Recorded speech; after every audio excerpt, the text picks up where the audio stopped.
आप तमाम लोग जानते हैं, मुल्क जानता है, मैं शुरू से ये कह रहा था कि बिल्किस बानो के रेप में, उनकी बेटी की, उनकी माँ की और दूसरे महिलाओं के रेप और हत्या में उस वक्त की बीजेपी की सरकार, जब मुख्यमंत्री नरेंद्र मोदी थे, उन्होंने उन खातियों का साथ दिया था, उन रेपिस्ट का साथ दिया था।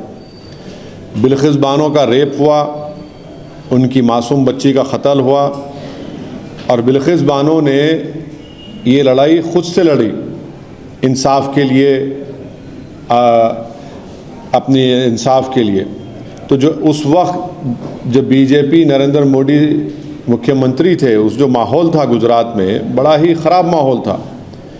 तो इसीलिए इस ट्रायल को महाराष्ट्र में शिफ्ट किया गया। और ये बात आपको याद रखना चाहिए कि बीजेपी ने ही इन रेपिस्ट को छुड़ाया जिन्होंने बिल्किस बानो से जुल्म किया। बीजेपी के लोगों ने उनके गलों में गुलाब का हार डाला और इससे बीजेपी की महिलाओं के लिए जो लड़ाई है, जो इंसाफ की बात करती है, वो बीजेपी एक्सपोज हो जाती है। दूसरा पॉइंट उसमें यह है कि आज कोर्ट ने क्या कहा, सुप्रीम कोर्ट ने कहा the state of Gujarat acted in complicit with the convicts, यानी स्टेट ऑफ गुजरात खुद इन रेपिस्ट के साथ कॉम्प्लिसिट थी। बुनियादी बात यह बेसिकली ये है कि गुजरात में बीजेपी की सरकार रेपिस्ट की मदद करने का काम कर रही थी और ये बात आप भी जानते हैं कि उसमें बीजेपी के दो एमएलएज ने ये एंडोर्स किया कि इन रेपिस्ट को छोड़ दिया जाए और एक बीजेपी के एमएलए ने उनको संस्कारी भी कहा था।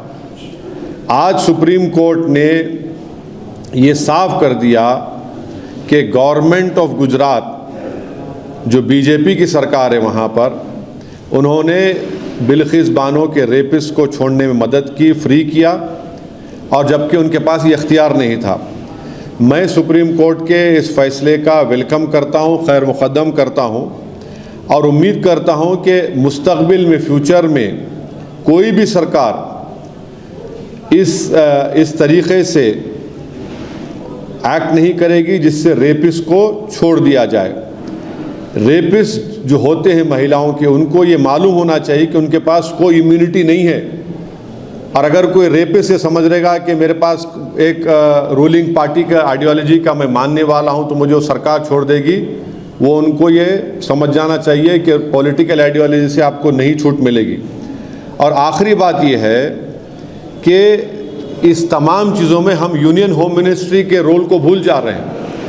यूनियन होम मिनिस्ट्री के आज जो वज़ीर हैं जनाब अमित शाह, उन्होंने अप्रूवल दिया था इनका रिमिशन और प्रीमेच्योर रिलीज़ के लिए, और एक जुलाई 11, 2022 का लेटर है यूनियन होम मिनिस्ट्री का। हम पूछना चाह रहे कि क्यों अमित शाह की होम मिनिस्ट्री ने इस तरह लेटर दिया। तो इससे बात साफ जाहिर होती है कि नरेंद्र मोदी जो नारी शक्ति की बात करते हैं, ये सिर्फ जुमलेबाजी है, और इन्होंने यहाँ पर बिल्किस बानो के रेपिस्ट को छोड़ने का जो काम किया, इससे एक्सपोज होते हैं। अब बताइए बुलडोज़र कहाँ चला गया, ठोक देंगी पॉलिसी कहाँ चले गई। बीजेपी बिल्किस बानो के रेपिस्ट को छोड़कर बीजेपी आज रेपिस्ट के साथ खड़ी हुई है, चाहे वो सरकार में हो, सेंटर में हो या स्टेट में हो। बीजेपी की सरकार ने इनको छोड़ा, और क्यों छोड़ा? इलेक्शन से पहले छोड़ा, गुजरात के विधानसभा के चुनाव से पहले। अब बीजेपी इस जजमेंट के बाद खामोश क्यों है? बीजेपी आज बीजेपी को खामोशी तोड़नी चाहिए। हम ये डिमांड करते हैं कि बीजेपी और नरेंद्र मोदी की सरकार बिल्किस बानो से माफ़ी चाहे, बिल्किस बानो से माफ़ी चाहे, क्योंकि सुप्रीम कोर्ट ने ये कह दिया है कि आप, माने सुप्रीम कोर्ट के वर्ड्स क्या हैं, the state of Gujarat acted in complicit with the convicts. तो मेरा डिमांड ये है कि नरेंद्र मोदी की सरकार बिल्किस बानो से माफ़ी मांगे, उनको अपोलोजाइज करें। That the Modi government and Prime Minister Narendra Modi, Amit Shah apologize to Bilkis Bano? Yes, yes, because it is the BJP. This incident happened when Mr. Narendra Modi was the Chief Minister of Gujarat. And the environment was so communally poisonous that this whole trial for Bilkis Bano to get justice, the trial was shifted to Maharashtra. And what we know is that now, after today's Supreme Court order, when the Honorable Supreme Court said that the state of Gujarat acted in complicity with the convicts, the environment was very bad in Gujarat at that time. And please see that it was the two BJP MLAs who endorsed the release of this rapist. And one of the BJP MLA called this rapist as Sanskari. Now today the Honorable Supreme Court had held that the government of Gujarat deliberately helped this rapist to get free, and it did not have the power to do so. I welcome this judgment, and I hope it acts as a precedent against all the rapists in the future. The rapists should understand that just because they affirm a political ideology which is enemic to the Constitution of India, they will not be set free.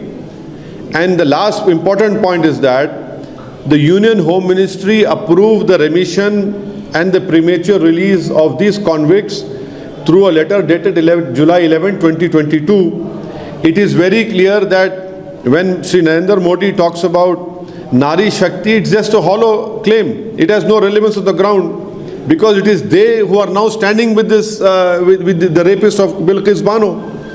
So the BJP government in the state of Gujarat and the BJP government in the center both have helped in releasing these rapists of Bilkis Bano, the killers of her mother and her other 4 women.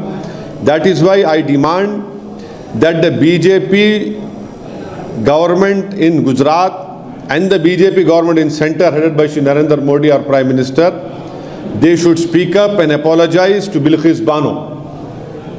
This is the minimum that can be done by the BJP.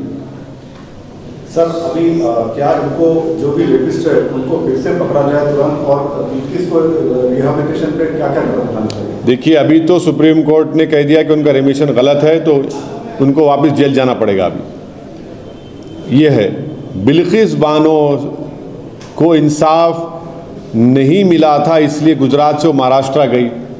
Maharashtra में इनको सज़ा हुई और फिर गुजरात की सरकार ने इनको रिमिशन दिया। तो मिनिमम कर्टसी ये डिमांड करती है कि बीजेपी की सरकार गुजरात की और हमारे वतन अजीज़ की जो सरकार, जिसके वज़ीर आज़म जनाब नरेंद्र मोदी है, वो बिल्किस बानो से माफ़ी मांगे।